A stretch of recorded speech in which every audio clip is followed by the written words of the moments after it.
നമസ്കാരം. V D ബിൻഡോയ. പ്രിയമുള്ളവരെ, നമ്മുടെ റെജി ലൂക്കോസ് CPMൻ്റെ സഹയാന്ത്രികനായി, പാർട്ടി മെമ്പറായി, പാർട്ടിയുടെ വളരെ ഉത്തരവാദിത്തപ്പെട്ട സ്ഥാനങ്ങൾ ചെറുപ്പകാലഘട്ടം മുതലേ തന്നെ നിർവഹിച്ചുകൊണ്ടിരുന്ന റെജി ലൂക്കോസ് ഇന്ന് BJPയിലേക്ക് കടന്നുപോയിരിക്കുകയാണ്. BJPയുടെ സംസ്ഥാന അധ്യക്ഷൻ അദ്ദേഹത്തിൽ നിന്ന് മെമ്പർഷിപ്പ് സ്വീകരിച്ചുകൊണ്ടാണ് റെജി ലൂക്കോസ് BJP ആയിരിക്കുന്നത്. ഇതിനെക്കുറിച്ച് ഇന്ന് നിരവധി ചാനലുകൾ വാർത്തകൾ റിപ്പോർട്ട് ചെയ്യുകയുണ്ടായി എന്നുള്ളത് മാത്രമല്ല,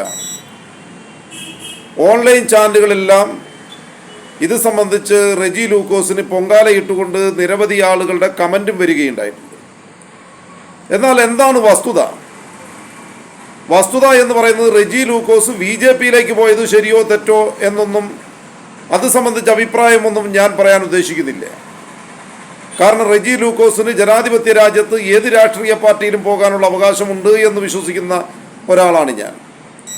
പക്ഷേ ഒരു മനസാക്ഷിയെ കുത്തിക്കൊണ്ട് എത്ര കാലഘട്ടം ഒരു ന്യായീകരണ തൊഴിലാളിയായി ഒരു പ്രസ്ഥാനത്തെ ന്യായീകരിച്ച് ഇങ്ങനെ ജീവിച്ചു പോകും എന്നുള്ളതാണ് ഒരു വലിയ ചോദ്യം. കാരണം നമ്മുടെ രാജ്യത്ത് കമ്മ്യൂണിസം എന്ന് പറയുന്നതിൻ്റെ അവസാനത്തെ ആണിക്കല്ലും അടിച്ചു കഴിഞ്ഞിരിക്കുന്നു എന്നുള്ളതാണ് വസ്തുത. ഈ രാജ്യത്ത് ഒരു കമ്മ്യൂണിസവും ഇനി ഉണ്ടാകാൻ വേണ്ടി പോകുന്നില്ല. കമ്മ്യൂണിസത്തിൻ്റെ ശവപ്പെട്ടിക്ക് ആണിക്കല്ല് അടിച്ചു കഴിഞ്ഞിരിക്കുന്നു. ഇനി വേണമെങ്കിൽ ഒരു സോഷ്യൽ ഡെമോക്രസി പാർട്ടിയാണ് ഞങ്ങൾ എന്ന് പറഞ്ഞുകൊണ്ട് ഇവിടുത്തെ കമ്മ്യൂണിസ്റ്റുകാർക്ക് നടക്കാം. കമ്മ്യൂണിസ്റ്റ് എന്ന് പേരിട്ടുകൊണ്ട് മൂദേവി തെയ്യങ്ങളെ പോലെ ചുടല നൃത്തം ചവിട്ടിയാൽ അവർ കമ്മ്യൂണിസ്റ്റ് ആവില്ല. കമ്മ്യൂണിസം എന്ന് പറയുന്നതിന് ഒരുപാട് അർത്ഥതലങ്ങളുണ്ട്. ഞാൻ ആ വിശദീകരണത്തിലേക്ക് പോകുന്നില്ല. ഞാൻ പറഞ്ഞത് ഒരു മനസാക്ഷിയെ എത്രമാത്രം ഇങ്ങനെ മുറിവേൽപ്പിച്ചുകൊണ്ട് ഇങ്ങനെ ഒരു ന്യായീകരണ തൊഴിലാളിയായി ഇരിക്കാൻ വേണ്ടി സാധിക്കുമെന്നുള്ളതാണ് പ്രധാനപ്പെട്ട വിഷയം. ഇവിടെ ഇപ്പോൾ 10 വർഷ കാലഘട്ടം ആവാൻ വേണ്ടി പോവുകയാണ് ഇടതുപക്ഷ ജനാധിപത്യ മുന്നണിയുടെ നേതൃത്വത്തിൽ കേരളത്തിൽ ഒരു ഇടതുപക്ഷ ഗവൺമെൻറ് അധികാരത്തിലുണ്ട് എന്ന് നാം പറയുന്നത്.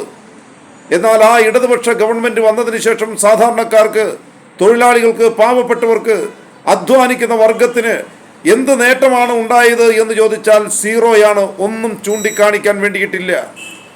ഇന്ന് ഭൂമിയില്ലാത്തവന് ഭൂമിയില്ല. ഭൂപരിഷ്കരണ നിയമത്തിൽ മാറ്റങ്ങളില്ല. ഇവിടെ തൊഴിലെടുക്കുന്ന ആളുകൾക്ക് തൊഴിലില്ല. ഇവിടെ നിന്ന് വിദ്യാഭ്യാസ മേഖലയിൽ ചൂഷണങ്ങൾ അവസാനിപ്പിക്കാൻ കഴിയുന്നില്ല. വിലക്കയറ്റത്തിന് പൊറുതിയില്ലാത്ത വിധത്തിൽ വിലക്കയറ്റം വർദ്ധിക്കുന്നു. ജനങ്ങൾ ഈ കേരളത്തിൽ ജീവിക്കണമോ മരിക്കണമോ എന്ന് ചോദിക്കുന്ന സാഹചര്യത്തിലാണ് ഈ കേരളത്തിലെ ജനങ്ങൾ ഇവിടെ ജീവിച്ചു പോകുന്നത്. ഇതിനെയൊക്കെ എങ്ങനെ ന്യായീകരിക്കാൻ വേണ്ടി സാധിക്കും? ഈ കേരളത്തിൽ കളവ് എന്ന് പറഞ്ഞാൽ ചെറിയ രീതിയിലല്ല നടക്കുന്നത്. നമുക്കറിയാം, കോടതിയിൽ സൂക്ഷിച്ച ഷഡ്ഡി മുതൽ അയ്യപ്പ ഭഗവാന്റെ ശ്രീകോവിലിലെ സ്വർണം വരെ മോഷണം ചെയ്യപ്പെടുന്ന ഒരു കാലഘട്ടത്തിലൂടെ നാം കടന്നു പോകുന്നു. ഇതിനെയൊക്കെ എങ്ങനെ മനസാക്ഷി കുത്തുകൊണ്ട് ന്യായീകരിക്കാൻ വേണ്ടി സാധിക്കും? എന്നിട്ടും പറഞ്ഞുകൊണ്ടിരിക്കുന്നതാണ് രാജ്യത്തെ വർഗീയത മാത്രമാണ്, വർഗീയത എന്ന് മാത്രമാണ്. ഇത് പറഞ്ഞുകൊണ്ടിരിക്കുമ്പോഴും ഞാൻ ചോദിക്കട്ടെ, വർഗീയത മാത്രമാണ് ഈ പറയുന്ന ആളുകൾ എന്താണ് ഇവിടെ നടത്തിക്കൊണ്ടിരിക്കുന്നത്? അവർ നടപ്പിൽ വരുത്തിക്കൊണ്ടിരിക്കുന്നത് തനി വർഗീയ പ്രചരണവും ജാതി പ്രചരണവുമാണ് നടത്തിക്കൊണ്ടിരിക്കുന്നത്. AK ബാലൻ മുതിർന്ന ഒരു കമ്മ്യൂണിസ്റ്റ് നേതാവാണല്ലോ. കേരളത്തിലെ AK ബാലൻ മുൻ മന്ത്രിയാണ്, മുതിർന്ന കമ്മ്യൂണിസ്റ്റ് നേതാവാണ്. AK ബാലൻ എന്താണ് കഴിഞ്ഞ ദിവസം പറഞ്ഞത്? കഴിഞ്ഞ ദിവസം AK ബാലൻ പറഞ്ഞു, കേരളത്തിൽ UDF അധികാരത്തിൽ വന്നു കഴിഞ്ഞാൽ ജമാഅത്തെ ഇസ്ലാമി ആയിരിക്കും കേരളം ഭരിക്കുക. ജമാഅത്തെ ഇസ്ലാമി ആയിരിക്കും കേരളം ഭരിക്കുക എന്ന് മാത്രമല്ല അദ്ദേഹം പറഞ്ഞത്, മാറാട് കലാപം പോലെ നിരവധി മാറാട് കലാപങ്ങൾ കേരളത്തിൽ ഉണ്ടാകും എന്ന് പച്ചയ്ക്ക് ജാതി പറഞ്ഞ് മതം പറഞ്ഞ് ജനങ്ങളോട് വോട്ട് ചോദിക്കുകയല്ലേ. എന്തായിരുന്നു നമ്മൾ കമ്മ്യൂണിസ്റ്റുകാർ ഒരു കാലഘട്ടത്തിൽ പറഞ്ഞത്? മതമല്ല മതമല്ല മതമല്ല പ്രശ്നം, എരിയുന്ന വയറിന്റെ തീയാണ് പ്രശ്നം, അല്ലേ? കമ്മ്യൂണിസ്റ്റുകാർക്ക് ഓർമ്മയുണ്ടാകും. മതമല്ല മതമല്ല മതമല്ല പ്രശ്നം, എരിയുന്ന വയറിന്റെ തീയാണ് പ്രശ്നം. ഏത് മതമെന്നതല്ല, എങ്ങനെ ജീവിക്കുമെന്നതാണ് പ്രശ്നം. നമ്മളൊക്കെ പാടി പറഞ്ഞില്ലേ? ഇന്ന് അതേ മതം പറഞ്ഞ് ജാതി പറഞ്ഞ് വോട്ട് ചോദിക്കാൻ AK ബാലനെ പോലെ ഒരാൾക്ക് നാണമില്ലേ?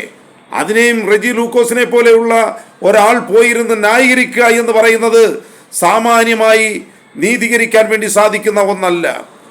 അപ്പോൾ റെജി ലൂക്കോസ് ഇഷ്ടമുള്ള പാർട്ടിയിലേക്ക് പോകുന്നു, അദ്ദേഹത്തിന് ഇഷ്ടമുള്ള പാർട്ടിയിലേക്ക് പോകാം, അതിനൊന്നും ഞാൻ വിരോധം പറയുന്നില്ല. പക്ഷേ ഇവിടെ ഒരു ന്യായീകരണ തൊഴിലാളിയായി ഇനിയും അദ്ദേഹം തുടരുന്നില്ല. അദ്ദേഹത്തെ പൊങ്കാലയിടാൻ വേണ്ടി വരുന്നവർ ഈ കാര്യം മനസ്സിലാക്കണം. അദ്ദേഹം പോയത് BJPയിലേക്കാണ്. BJPയിലേക്ക് പോയത് ശരിയോ തെറ്റോ എന്നുള്ളതിന് അദ്ദേഹം വിലയിരുത്തട്ടെ. അദ്ദേഹം BJPയിലേക്ക് പോയതിനെ ഞാൻ ന്യായീകരിക്കുന്നൊന്നുമില്ല. പക്ഷേ ഇവിടെ രാഷ്ട്രീയപരമായ ബിസിനസ്സാണ് ഇവിടെ നടക്കുന്നത് എന്ന കാര്യത്തിൽ ആർക്കും തർക്കമുണ്ടാവില്ല. കേരളത്തിൽ ഒരു പൊളിറ്റിക്കൽ ബിസിനസ് നടക്കുന്നു, അതിൽ അദ്ദേഹത്തിന് ഗുണമുള്ള സ്ഥലത്ത് അദ്ദേഹം പോകുന്നു. അതിനെന്താണ് തെറ്റ്? ഇനി അദ്ദേഹത്തെ ഇല്ലായ്മ ചെയ്യാൻ വേണ്ടിയിട്ടാണ് ഇറങ്ങി പുറപ്പെടുന്നതെങ്കിൽ അതും നല്ല കാര്യം. കാരണം അങ്ങനെയാണല്ലോ കേരളത്തിൽ കമ്മ്യൂണിസ്റ്റ് പാർട്ടി വിട്ടുപോയവരെ മുഴുവൻ ഏറ്റവും നല്ല രീതിയിൽ ഈ കേരളത്തിൽ കൊള്ളാവുന്ന കമ്മ്യൂണിസ്റ്റ് ആയിരുന്ന TP ചന്ദ്രശേഖരനെ ഉൾപ്പെടെയുള്ള ആളുകളെ കൊലപ്പെടുത്തിയില്ലേ? അതുകൊണ്ട് ഞാൻ പറയുന്നത് അദ്ദേഹത്തിന് ഇഷ്ടമുള്ള വഴിക്ക് പോകാൻ അനുവദിക്കുക, അദ്ദേഹത്തെ വേട്ടയാടുകയല്ല വേണ്ടത് എന്ന് പറയാനാണ് ഞാൻ ആഗ്രഹിക്കുന്നത്. നമസ്കാരം.